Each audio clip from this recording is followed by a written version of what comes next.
Hey guys, welcome back to Sartaj sir की क्लास। So guys, आज रविवार और एक बार फिर से मैं आपके लिए लेकर आया हूं Sunday comment box doubt class की एक और कमाल की वीडियो। एक बार फिर से मैंने पिक किया आपके प्यारे प्यारे कमेंट्स, पढ़ूंगा इन्हें और दूंगा इनके जवाब।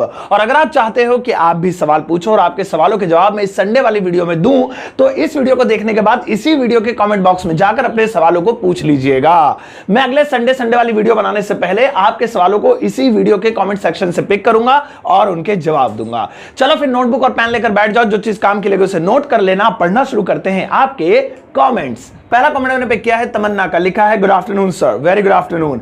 What is the meaning of groom up? Groom up का क्या मतलब होता है? देखिए, ग्रूम अप एक फ्रेज है और इसका मतलब होता है बेहतर करना, निखारना और अच्छा करना। जैसे you should groom up your English, तुम्हें अपनी इंग्लिश और अच्छी करनी चाहिए। I want to groom up my personality, मैं अपनी पर्सनालिटी का और निखारना चाहता हूं, अच्छा करना चाहता हूं। तो किसी भी चीज को निखारना, अच्छा करना, बेहतर बनाना, उसे ग्रूम करना या ग्रूम अप करना कहलाता है। अगला कमेंट किया है किरण ने, लिखा है hello sir, phrasal verb rings a bell के बारे में थोड़ा डीपली एक्सप्लेन कीजिए प्लीज।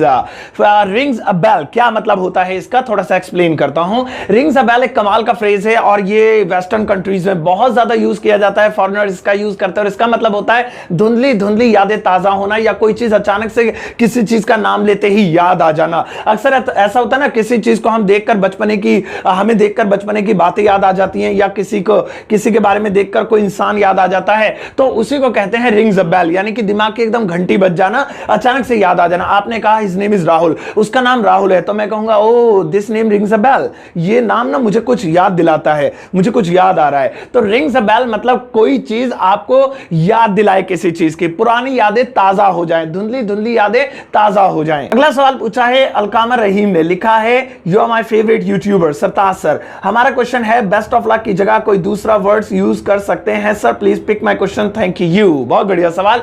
हम अक्सर दूसरों को जब भी किसी काम के लिए शुभकामनाएं देते हैं कि तुम्हारा काम अच्छा हो, तो इंग्लिश में बोलते हैं बेस्ट ऑफ लक, अच्छा जाएगा तुम्हारा काम, बढ़िया होगा, बिल्कुल, तो बेस्ट ऑफ लक बोलते हैं। इन्होंने पूछा है कि हम बेस्ट ऑफ लक की जगह कुछ और बोल सकते हैं? बिल्कुल बोल सकते हैं, मैं आपको दो बता देता हूं। आप बोल सकते हैं बेस्ट विशेस भाई जाओ एग्जाम अच्छा जाएगा, या आप बोल सकते हैं बेस्ट फॉर्चून यानी आपका नसीब अच्छा हो, आपका नसीब बेहतर हो और जो काम आप करने जा रहे हैं वो अच्छा हो। तो बेस्ट ऑफ लक की जगह इन दोनों में से कुछ भी बोलिए। अगला सवाल पूछा है नूर सबा शेख ने, लिखा है good evening dear sir, very good evening. My only small question is that, मेरा एक छोटा सा सवाल है और वो ये है कि आज को टुडे कहा जाता है और कल को टुमारो और परसों को इंग्लिश में क्या कहेंगे, प्लीज रिप्लाई। इन्होंने पूछा है कि आज को इंग्लिश में टुडे कहते हैं, कल को इंग्लिश में टुमारो कहते हैं, तो परसों को क्या कहेंगे? इस सवाल को थोड़ा एक्सप्लेन करके बताता हूं ताकि ज्यादा नॉलेज मिले। देखिए, आज को इंग्लिश में टुडे कहते हैं, आपको पता ही है। अब कल दो प्रकार के होते हैं, एक बीता हुआ, एक आने वाला। तो आने वाले कल को अंग्रेजी में टुमारो कहते हैं और बीते हुए कल को अंग्रेजी में यस्टरडे बोलते हैं। लेकिन आप आने वाले कल को टुमारो की जगह फॉलोइंग डे भी बोल सकते हैं और बीते हुए कल को यस्टरडे की जगह द प्रीवियस डे भी बोल सकते हैं। अब बात आती है परसों की, तो परसों भी दो तरह के होते हैं, एक आने वाला परसों और एक बीता हुआ परसों। जो आने वाला परसों होगा उसे अंग्रेजी में कहेंगे डे आफ्टर टुमारो, मैं परसों आऊंगा, I will come day after tomorrow. और जो बीता हुआ परसों है उसे अंग्रेजी में बोलेंगे डे बिफोर यस्टरडे, मैं परसों आया, आई केम डे बिफोर यस्टरडे। तो ये दोनों की इंग्लिश है। अगला सवाल राधे नामदेव जी ने पूछा है, लिखा है good evening respected sir, very good evening ji. How to say कैसे कहेंगे कपड़ों में नील डालना है इन इंग्लिश? इन्होंने एक सेंटेंस पूछा है कपड़ों में नील डालना है और पूछा है कि इसे इंग्लिश में कैसे बोलेंगे। सबसे पहले इसमें एक जो शब्द है नील, इसकी इंग्लिश जान लेते हैं कि उसे क्या कहेंगे, बाद में इसे बनाएंगे। अब ये जो नील होता है, मैं बचपन में अक्सर देखता था, हमारे घर में कपड़े धोने के लिए नील आता था, वो उजाला कंपनी का, उजाला तो एक कंपनी का नाम है, तो वो नील आता था। तो अब तो खैर नहीं देखता हूं मैं, अब तो सर्फ वगैरह चलते हैं। तो उस नील को क्या बोलते हैं? तो उस नील के लिए अंग्रेजी में तीन वर्ड्स हैं। पहला है कि नील ही बोल सकते हैं आप, यानी नील को अंग्रेजी में नील ही बोल सकते हैं। दूसरा है इंडिगो, वैसे इंडिगो एक रंग का नाम भी होता है, लेकिन उस कपड़े धोने वाले नील को भी आप इंडिगो बोल सकते हैं। और तीसरा है ब्लूइश, ये मुझे ज्यादा पसंद है क्योंकि ज्यादातर फॉरेनर्स इसको ब्लूइश बोलना पसंद करते हैं, तो यहां पे ब्लूइश यूज करेंगे। तो आपने सेंटेंस लिखा है कपड़ों में नील डालना है, यानी कि अब डालने का वक्त आ गया है, तो इस इंग्लिश में कहेंगे it's time to add the bluish in the clothes, it's time to add, डालने का समय हो गया है, ऐड माने डालना, ब्लूइश नील को, इन द क्लॉथ्स कपड़ों में, या इनटू द क्लॉथ्स कपड़ों के अंदर, इस तरह से। तो इस तरह से सेंटेंस ट्रांसलेट होगा। अगला सवाल पूछा है जुबीन पाशा ने, लिखा है sir good evening, very good evening, my name is Zubeen, मेरा नाम जुबीन है। माय क्वेश्चन, मेरा सवाल है what is the difference between bug and glitch, bug और ग्लिच में क्या फर्क होता है, please explain me with example, example के साथ एक्सप्लेन कीजिए।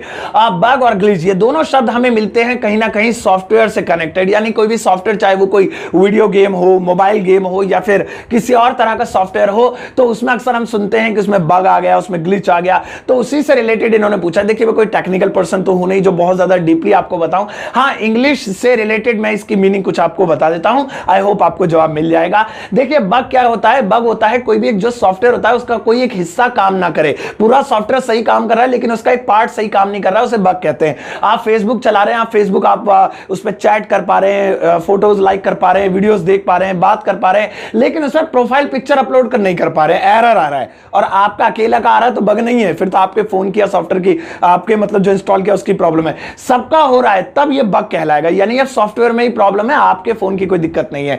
तो क्या कहा मैंने, किसी एक सॉफ्टवेयर का एक छोटा सा पार्ट सही काम ना करे तो वहां पर हम कहेंगे इसमें बग है, इसमें ये चीज काम नहीं कर रही है, बाकी सब सही है। और ग्लिच का मतलब होता है कि उसमें कोई ऐसा शॉर्टकट निकाल लेना सॉफ्टवेयर में जिससे उसका मिसयूज हो सके, या फिर उसमें चीटिंग की जा सके, या फिर उसको शॉर्ट तरीके से सॉफ्टवेयर को यूज किया जा सके, उसे ग्लिच कहा जाता है। ये इंग्लिश से रिलेटेड है। आप टेक्निकल भाषा में शायद अगर कोई और अच्छे से एक्सप्लेन कर पाए तो वीडियो के कमेंट सेक्शन में जाके आप प्लीज एक्सप्लेन कीजिएगा। अगला सवाल पूछा है बनवारी जी ने, लिखा है so do I, what's it's meaning, so do I इसका क्या मतलब होता है। देखिए जो सो डू आई है ये बहुत ही शॉर्ट आंसर है, एक तरीके का आंसर देने का तरीका है शॉर्ट में, और इसका मतलब होता है वो तो मैं भी करता हूं, वो तो मैं भी करता हूं। मतलब कोई भी आपसे सामने वाला अपना कोई काम बता रहा है कि मैं ये काम करता हूं, तो आप कहना चाहते हैं ये तो मैं भी करता हूं, तो आप इंग्लिश में उस काम को रिपीट मत कीजिए, आप उसको उसकी बात को रिपीट मत कीजिए, बस इतना बोल दीजिए सो डू आई, तो इसका मतलब क्या हुआ, वो तो मैं भी करता हूं। मैंने आपसे कहा भाई I like ice cream so much, मैं आइसक्रीम बहुत पसंद करता हूं, अब मैंने आइसक्रीम बोल दिया, लाइक बोल दिया, आप रिपीट मत करो, बल्कि इतना बोल दो सो डू आई,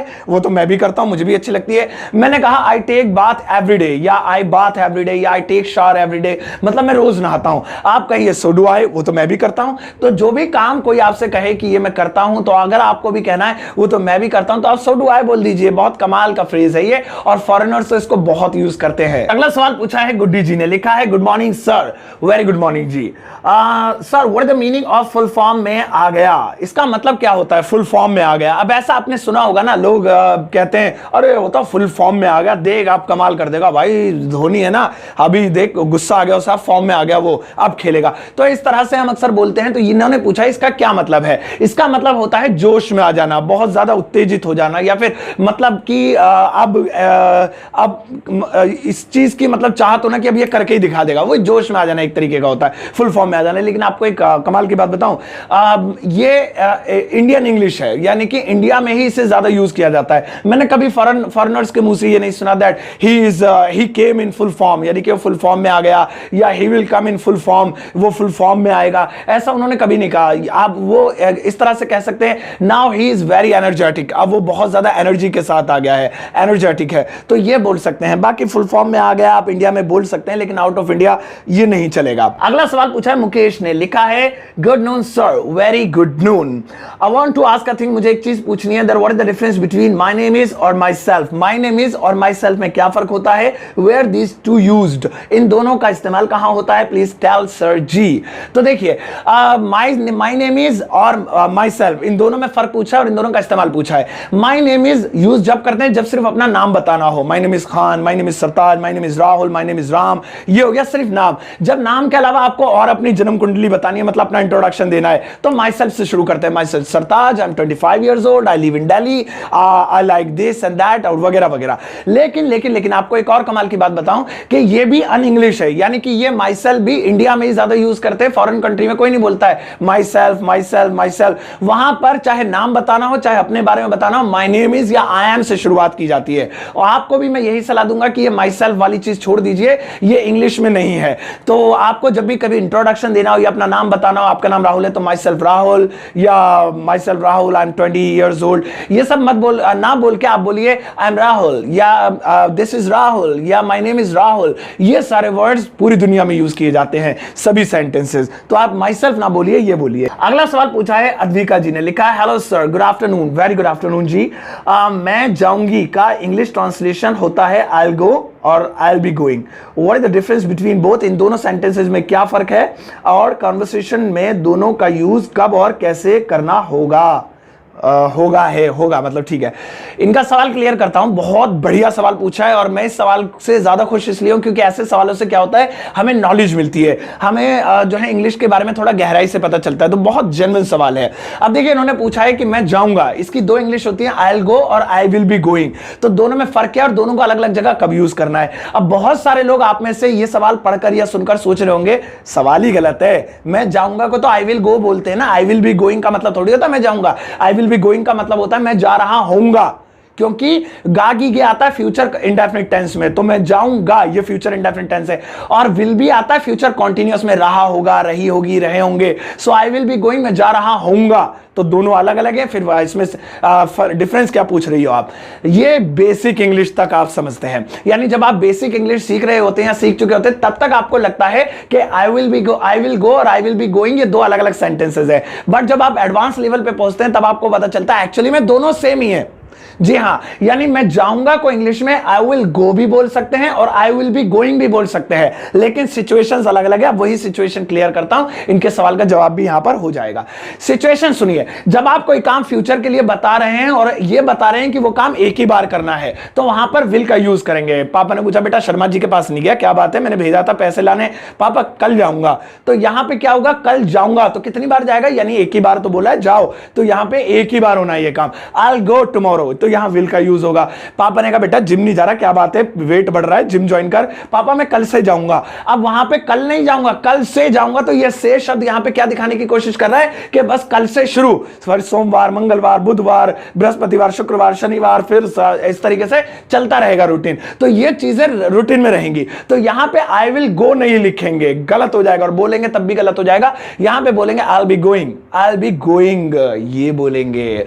इसी तरह से जैसे मैंने कहा मैं सोमवार को किताब पढ़ूंगा, तो सोमवार को किताब पढ़ूंगा से हो रहा है कि मैं एक ही बार मुझे पढ़नी है, तो मैं अभी नहीं पढ़ूंगा, सोमवार को पढ़ूंगा। So I will read the book on Monday, I will. लेकिन अगर मैं कहूं सोमवार से किताब पढ़ूंगा, यार बस सोमवार से पढ़ना शुरू करूंगा, फिर तो रोज एक भी दिन नहीं छूटेगा, बेड टेंशन मतलब बस आज और आराम करने दे। तो सोमवार से पढ़ूंगा, अब भी गाय आ रहा है, अब भी सेम ही सेंटेंस है, मैं पढ़ूंगा, लेकिन अब एक आगे तक का रूटीन बता दिया कि ये चलता रहेगा। तो आई विल बी रीडिंग बोलेंगे। अगर आपने लिख दिया आई विल रीड या बोल दिया आई will read the book on Monday, तो गलत हो जाएगा। आई विल बी रीडिंग, आई बोलते हैं ना शॉर्ट में, आई will be reading the book from Monday, Monday से पढ़ूंगा, पढ़ता रहूंगा। तो ये फर्क होता है दोनों में। नहीं समझ में आया होगा तो आप मुझे बताइएगा कमेंट सेक्शन में, मैं दोबारा एक्सप्लेन करूंगा। आई होप आपको आ गया होगा। अच्छा, अगला सवाल है सुखदेव जी का, लिखा है, सुखदेव जी से याद आ गया ढाबा, बहुत दिन हो गए गए हुए, लेकिन अब भीड़ बहुत है, अभी नहीं, अभी तो कोरोना में जाने का बिल्कुल दिल नहीं है। सवाल पूछा है, good evening sir, very good evening जी। माय क्वेश्चन, मेरा सवाल है difference between hill and mountain, hot and heat, it explain me with sentence, इन्हें सेंटेंसेस के साथ एक्सप्लेन कीजिए।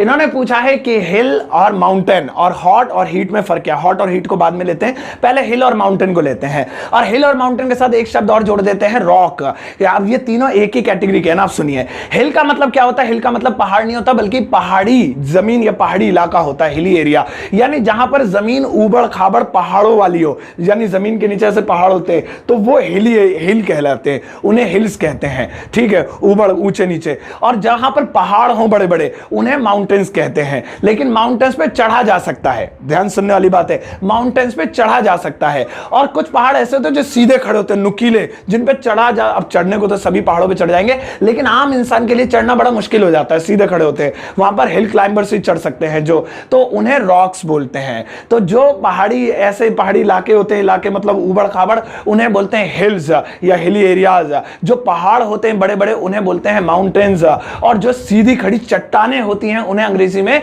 रॉक्स बोलते हैं। अब बारी आती है हॉट और हीट की, तो हॉट का मतलब होता है गर्म और हीट का मतलब होता है गर्माहट। इट्स वेरी हॉट, ये तो बहुत गर्म है, I can feel the heat of it, मैं इसकी गर्माहट को महसूस कर सकता हूं।